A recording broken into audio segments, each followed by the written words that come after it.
Durante más de 2 años, la economía tecnológica y digital de China se ha enfrentado a vientos políticos internos y regulatorios cambiantes. El gigante de la tecnología financiera Ant Financial, que quizás usted no conozca, pero es de gran importancia al ser, entre otras cosas, afiliada del grupo Alibaba y la empresa de tecnología financiera mejor valorada del mundo, se vio obligado a detener su salida a bolsa, que iba a convertirse en una de las operaciones financieras más destacadas de la historia. Cuando desde el Gran Salón del Pueblo olieron mucha salvajada en este asunto y se forzó a un proceso de reestructuración.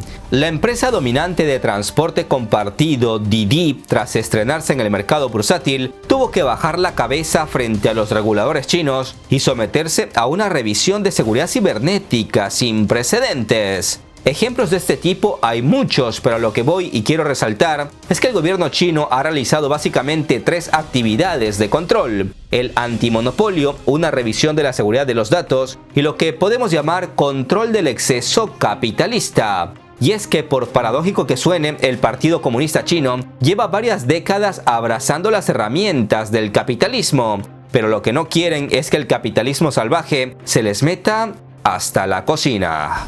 Desde finales del 2020, las empresas del sector tecnológico se enfrentaron a un intenso aluvión de regulaciones nuevas y muchas veces con un costo elevado de implementación en áreas que van desde la tecnología financiera y la protección de datos hasta la competencia en línea y la protección de la juventud.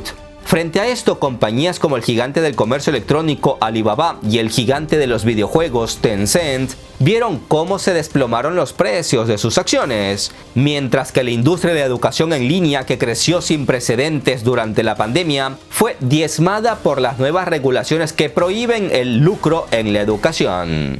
El gobierno chino se ha movido en muchos frentes y desde afuera no han dudado en catalogar las acciones de Pekín como represión tecnológica. El multimillonario fundador de Alibaba, Jack Ma, fue obligado a ceder el control de Ant Group, algo que fue calificado desde el exterior como una persecución al carismático multimillonario. Los reguladores chinos también acorralaron a las unidades de servicios financieros en línea de otros 13 gigantes tecnológicos, incluidos Tencent, ByteDance, que es la creadora de TikTok, Baidu, que es como el Google chino, JD.com, que es como el Amazon chino, o Didi, que es como el Uber chino. Estas regulaciones tecnológicas fueron parte de una campaña gubernamental más amplia para poner límite a las empresas privadas del país que se habían vuelto demasiado poderosas a los ojos del gobernante Partido Comunista.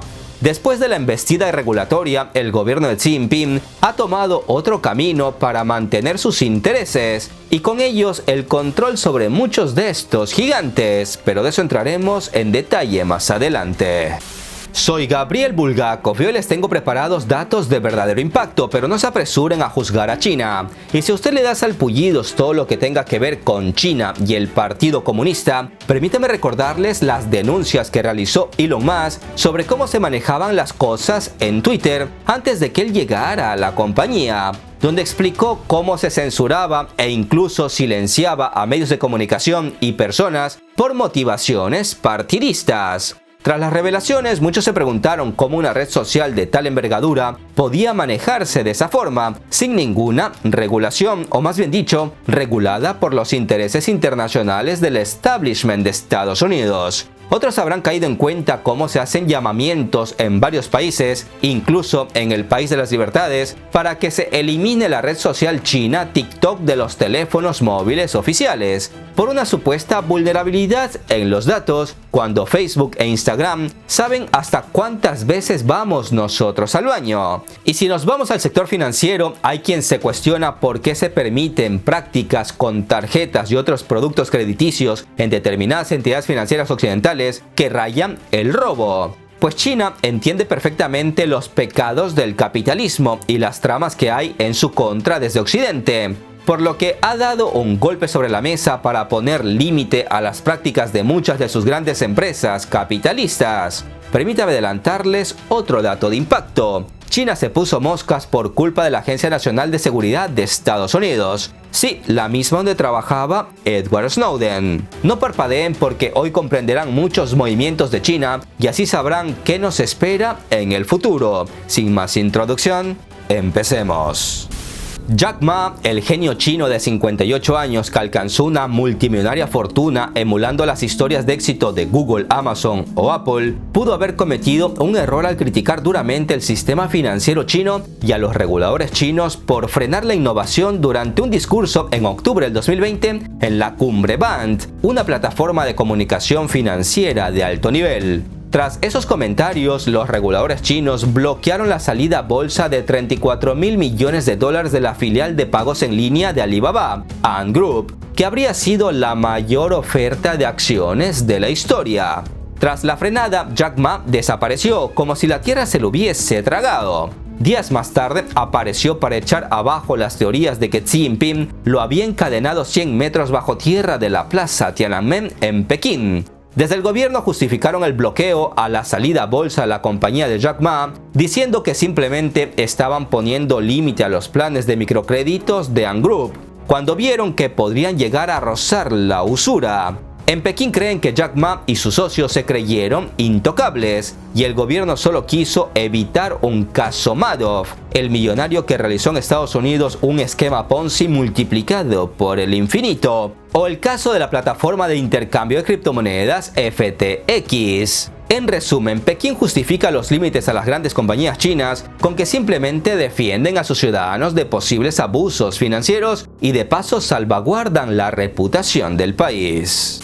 El régimen comercial proteccionista de China y su gran muralla digital que excluye a las empresas extranjeras como Facebook, Google y Netflix ha permitido que prospere un grupo de conglomerados locales. Pekín ha luchado por mantener el control sobre las actividades de grandes empresas como Alibaba, la cual, dicho sea de paso, ha ido expandiendo sus tentáculos al tener ya participaciones en la red social Weibo, en el servicio de transmisión de video Youku, así como en Jikai Media Group, uno de los medios de comunicación más influyentes del país. El Partido Comunista Chino no quiere perder ni el control ni el poder, por lo que intenta mantener a raya a todas esas compañías. Si eso es bueno o malo, ya lo juzgarán ustedes.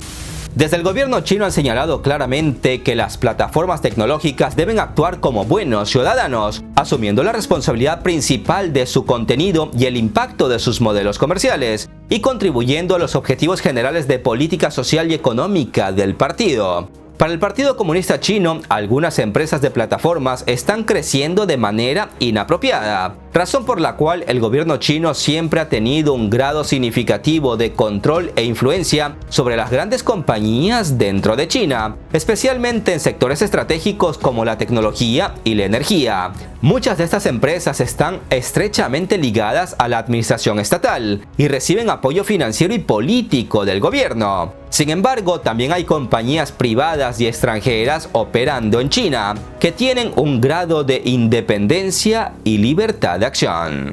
Los funcionarios chinos consideran que ha habido una expansión desordenada de capital y por eso se debe realizar un escrutinio. Al gobierno de Xi Jinping le parece preocupante la posibilidad de que el sector privado en China ya no esté lo suficientemente alineado con los objetivos políticos o sociales del Partido Comunista. Las medidas regulatorias contra las empresas privadas en el sector tecnológico, pero más que nada sobre la educación privada y la industria de los videojuegos, son los ejemplos más claros de esta preocupación. Las autoridades chinas ahora están avanzando hacia un sistema de semáforos para el sector privado, mediante el cual Pekín decide qué tipo de inversión del sector privado recibe luz verde. Las empresas de internet chinas que cotizan en la bolsa estadounidense fueron los principales objetivos de la campaña que Pekín lanzó contra las grandes tecnológicas chinas. Una de las víctimas de más alto vuelo, aparte de Ant Group, fue el gigante chino de transporte de pasajeros Didi. La administración del ciberespacio de China supuestamente advirtió a Didi que retrasara su oferta pública inicial y que realizara una revisión interna de ciberseguridad 3 meses antes de que se hiciera pública. Sin embargo, en ausencia de una orden directa unido a la presión de los inversionistas, Didi procedió con su cotización, en lo que fue la segunda oferta pública inicial más grande en Estados Unidos por parte de una empresa china. Días después se encontró en el centro de una tormenta regulatoria dentro de la nación. Se inició una revisión de ciberseguridad de la empresa y fue seguida por la eliminación de la aplicación de Didi de las tiendas de aplicaciones en China al parecer por desobedecer las órdenes del partido. Muchas empresas chinas, incluida Didi y Alibaba, se habían presentado en otros países a través de una estructura que utiliza una empresa fantasma en el extranjero y explota una laguna legal para obtener capital de inversores extranjeros sin tener que pasar por la barrera de los reguladores chinos. Pekín toleró esto durante años, pero ahora el partido ha dicho basta y ha reforzado el control sobre el sector privado, al impulsar una nueva legislación para abordar las preocupaciones sobre la seguridad de los datos. En una era de incertidumbre global en torno a la regulación del Big Data, los datos en China se consideran un asunto de seguridad nacional y el gobierno de Xi Jinping se mueve para establecer controles y sentar un precedente.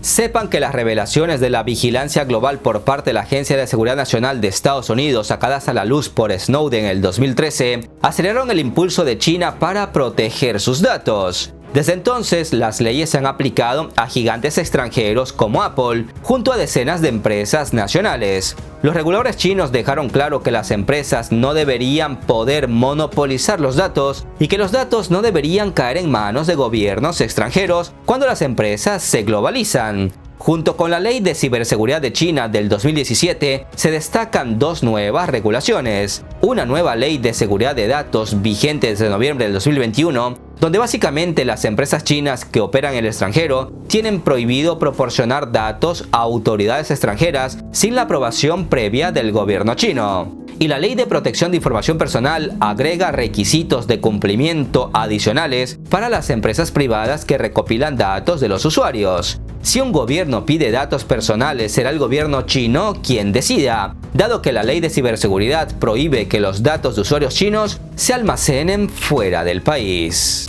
La investigación antimonopolio en China dio como resultado una multa récord de $2.800 millones a Alibaba. Tras Alibaba, los reguladores chinos investigaron a 34 empresas tecnológicas. En la lista se incluyen casi todas las grandes plataformas: Tencent de música y juegos, Meituan venta minorista, Didi transporte privado, Baidu búsqueda en la red, ByteDance redes sociales, JD comercio electrónico al estilo de Amazon y New Oriental Education en educación. Las investigaciones terminaron con multas para casi todas estas empresas por no revelar fusiones, firmar contratos exclusivos, tácticas de marketing engañosas y otras irregularidades. Como dato de impacto, sepan que el regular a las grandes plataformas es algo que el gobierno estadounidense desea hacer. De ahí que muchos medios y políticos estadounidenses no critiquen a saco esas decisiones chinas porque saben que tienen el rabo de paja. Si ven las medidas de represión tecnológica de China por encimita, creerán que simplemente es un choque entre el poder del gobierno ejercido por el Partido Comunista Chino y el sector tecnológico. Pero en el fondo la realidad es más complicada, porque estas medidas implican una operación paralela en la esfera de la cultura. Como ejemplo, sepan que en China se establecieron nuevas reglas destinadas a frenar la adicción a los videojuegos entre los jóvenes. Los usuarios menores de 18 años no pueden jugar entre las 10 de la noche y las 8 de la mañana. No se les permite jugar más de 90 minutos entre semana y 3 horas los fines de semana y feriados. Y son las compañías chinas quienes deben garantizar estos límites. También se limita cuánto pueden gastar los jóvenes según la edad en compras realizadas a través de estos juegos, como armas virtuales, ropa virtual o mascotas virtuales. Los usuarios deben registrarse con su nombre real y su documento de identidad. En pocas palabras, desde el gobierno han dictado unas normas que las empresas deben seguir, al tiempo que los padres de familia evitan sorpresas escandalosas en las tarjetas bancarias. Desde el 2020, los registros comerciales muestran que las entidades respaldadas por el gobierno chino han comprado participaciones del 1% en populares compañías de comercio electrónico, buscadores, redes sociales o aplicaciones de videos cortos como Douyin, el TikTok chino. ¿Para qué? Bueno, este 1% de participación por parte de una entidad respaldada por el Estado le da derecho a instalar a un miembro en la junta directiva que tiene, ojo con esto, poder de veto en las decisiones de la empresa. Son cosas del Partido Comunista Chino. Sepan que en China las escuelas deben cultivar la masculinidad mediante la contratación de más profesores de gimnasia y la promoción de programas deportivos. al tiempo que los reguladores de los medios de comunicación y redes sociales han prohibido la exhibición de hombres afeminados y han ordenado a las emisoras que en su lugar promuevan contenido con la cultura tradicional china. En términos generales, el partido se ha preocupado cada vez más por el futuro de los jóvenes chinos, cómo pasan su tiempo, los modelos a seguir que admiran y los tipos de contenido a los que están expuestos. El algoritmo del TikTok chino, Douyin, promueve para los niños la educación patriótica, la cultura y la ciencia de China, en vez de mujeres bailando con poca ropa, burlas, bromas de mal gusto o tontos retos virales que a veces hasta son mortales. En un intento del gobierno chino por alinear a las empresas chinas inyectándoles mayor capital, el Partido Comunista las ha puesto contra las cuerdas con pérdidas de dinero e inversión. Y no solo eso, sino que el gobierno chino posee una mayor capacidad de control de estas compañías al tener el 1% de acciones y poder de veto en las decisiones internas de las empresas, lo que hace crecer las alarmas respecto a la censura y el control. Además, tal y como ocurre en Japón desde hace tiempo, ahora desde el gobierno chino, al ser accionistas de grandes compañías chinas, ganarán tanto dinero como sean capaces de generar todas estas empresas. Y volviendo al tema de Twitter y viendo las tropelías que hacen Facebook y los bancos, ¿no creen ustedes que hace falta una regulación al respecto en cada país para proteger a los usuarios de redes sociales y a los clientes bancarios? Lo que hace China, muchos críticos no lo aceptan y lo tachan de represivo. Sin embargo, los invito a ver la otra cara de la moneda. Pues en parte gracias a estas medidas, China tiene su propio Google, su propio Facebook, su propio Instagram, sus propios servicios de mapas, sus propios buscadores, sus propios servicios de compra y venta en línea, sus propios servicios de comercio electrónico, mientras nosotros dependemos de lo que inventan y desarrollan en el norte, al tiempo que nos regulan o censuran desde allí. Y si inventamos algo nos cortan las alas, entiéndase, nos compran con unos cuantos dólares antes de que una empresa alcance siquiera a despegar. Además que, insisto, estamos obligados a seguir las reglas del juego de todas esas empresas norteamericanas. En China no han querido jugar con las reglas que se imponen desde la única superpotencia que había hasta hace no mucho. Y todo parece indicar que el mundo de una única superpotencia que hace y deshace se está acabando. No todo es blanco ni todo es negro, estimados amigos. Espero sus opiniones en la caja de comentarios. Un abrazo de paz y esperanza a todos. Hasta la próxima.